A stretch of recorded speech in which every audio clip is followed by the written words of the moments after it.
Fala pessoal, tudo bom com vocês? Espero que vocês estejam bem. Hoje nós vamos falar um pouquinho sobre Teorema das Raízes Imaginárias, tá? Esse teorema ele é bem simples, na verdade, só tem que tomar um certo cuidado com uma observação, tá? Então, o que diz esse teorema? Se você tem uma equação de qualquer grau, tá?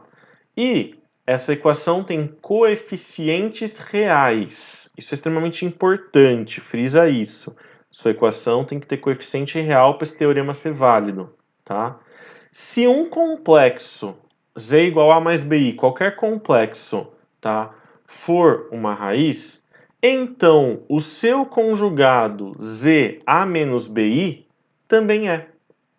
Então isso quer dizer o seguinte, se eu te der uma raiz imaginária, automaticamente você não tem uma, você tem duas, porque você vai ter aquele complexo e o conjugado ao mesmo tempo para poder trabalhar. Então você acaba tendo duas raízes, né? O que a gente tira daqui desse teorema? Então, primeiro, que segundo esse teorema, se a equação tiver coeficientes reais, sempre é importante frisar isso, tá?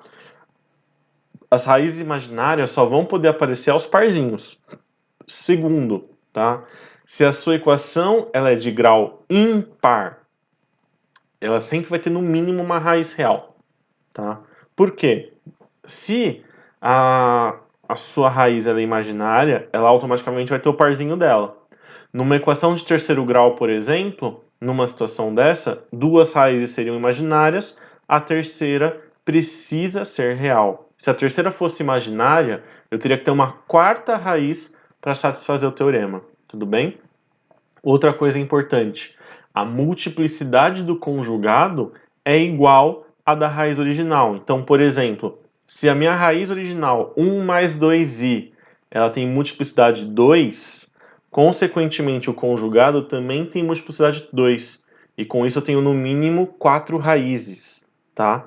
Então, isso é o que diz nosso teorema das raízes imaginárias. E pode perceber, toda vez que a gente resolveu uma equação em que no final tinha imaginário, sempre tinha o conjugado, se os nossos coeficientes eram reais, tá?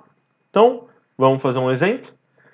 Para essa equação aí, a gente sabe que uma das raízes é o 2 menos i. Quais as outras?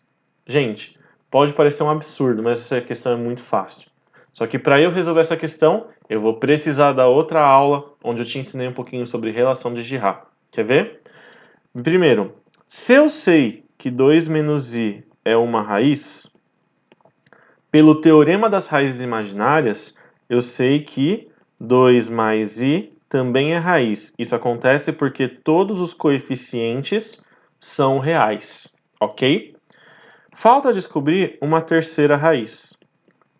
Mas caramba, se eu já sei duas, olha o que nós podemos fazer.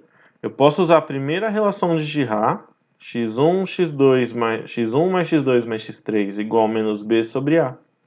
Olha que lindo. x1 é 2 menos i, x2 é 2 mais i, já enxergou o que vai acontecer? x3 é o que eu quero, menos b é menos menos 3 sobre 1, isso daqui vai ficar o menos i com i se cancelando, nós vamos ter 4 mais x3 igual a 3, portanto, x3 é menos 1. E está aí nossa terceira raiz, sem fazer Breuer-Ruffini, sem ter que fazer nada. Esse teorema ele é muito útil, porque aí você não vai ter só uma raiz, você vai ter duas, beleza? E a nossa solução então fica como sendo 2 mais i, 2 menos i e o menos 1. Espero que vocês tenham gostado. Um grande beijo. Tchau pra vocês.